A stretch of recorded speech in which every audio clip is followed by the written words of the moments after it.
Hello, fellow moms of teens. You're here because you're wondering why your teen is lying. You may be stuck in a cycle where they lie, you punish them, and they continue to lie. Well, I'm here to talk about a few things that come into play when it comes to your teen lying. And by just shifting your mindset a little bit, you may be able to get to a better outcome with your teen. So number one is understanding like why your teen is lying and how their brain is actually functioning. Another is like what they're thinking and feeling and what's causing them to lie. And then what we're thinking and feeling and how that affects our response and then our outcome. So first and foremost, I've been able to get to such a better place with my teen when I think of him as like a zoo animal, right? I become more curious.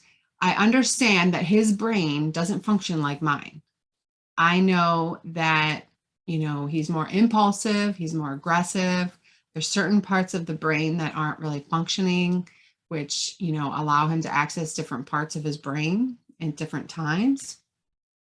So when I'm more curious about it, instead of, attacking, I am able to, ask questions, have, normal conversations. It stops the yelling and the screaming and the arguing. And it also, helps me to not blame myself for all of this behavior. So they are typically operating on a more impulsive brain, right? So when you ask them something, that first thing that pops in their head is coming out of their mouth. You and we may actually, think before we speak. We might access some memories that, tell us what to do in this situation, right? They don't have that ability. So, just keep that in mind. When they're lying, it's typically that first response, right? Whatever they're thinking and feeling in the moment is what's giving you their the words that come out of the mouth, right? So what are they thinking and feeling? So I'm going to guess that your teen is thinking, I don't want to get in trouble, right? And they're feeling afraid. And so with that, they're going to tell you whatever is going to not get them in trouble and get you away as soon as possible. So they're thinking that they're going to get in trouble. They're feeling afraid. They tell you a lie and they hope for the best, right? Then we, in turn, we have our thoughts and feelings about that, right? And I'll give you one example just to kind of give you an idea of, how we change throughout time. But my son, when he was around 3 years old, right, we had Easter and there was a basket with all this chocolate in it. And all of a sudden he had disappeared and we're like, where is Alex, And we go into the room and he's like covered in chocolate, and half of the chocolate bunny is gone. And we're like, Alex, did you eat the chocolate? And he's like, no. And in that moment, we thought it was funny, right? We thought it was the cutest thing. We were taking pictures. We didn't go to that place of, oh my gosh, he's a liar. He's terrible. He's like not behaving the way he's supposed to behave. And I'm such a terrible mother because he's lying, right? So it's like, it's so funny how our mind shifts, right? So now when he lies to me, I'm thinking, what's wrong with him?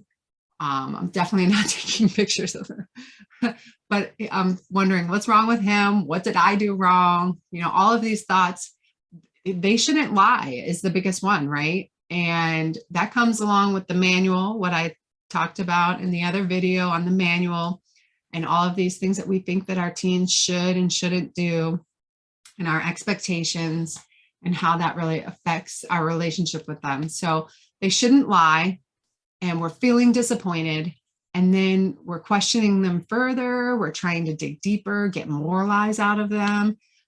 We call them a liar, and we even define them as a liar because they told a lie. And so, all of this is creating this outcome where they continue to lie because they're going to get punished. They're going to get the third degree. They know what's going to happen if they tell the truth, right? So if we can change our thoughts and feelings in the moment when they lie to us, right? Because they're zoo animals and they're going to do what zoo animals do. They lie to us. And instead we think, yep, teens lie, right? The thought in my head is, yep, teens lie. Not to expect anything different than what's normal. And then we can feel calm. And then we can even get to maybe even curious and be like, why did you not tell the truth in this situation? What did you think would be the outcome? And one thing, my husband does very well is he'll, say to our teen, he'll give them the opportunity to think before they answer, right? And, knowing that their brains are impulsive, right? Be like, before you answer, think about your answer. Don't tell me a lie. Give me the truth. And, kind of giving them that opportunity to think before they speak, because they're not going to do it on their own. So we're coming from a place of, calmness and curiosity. And we ask, what they're feeling, are they worried about something? Dig a little deeper to better understand your teen rather than attack and yell and argue and get down a deeper hole. So in my program, we dig into these feelings. We learn about our teens and ourselves and, better understand them so that we can love them and help them grow and be, successful adults. I will continue to provide more videos, so make sure you subscribe or keep checking in. And I look forward to next time. Take care.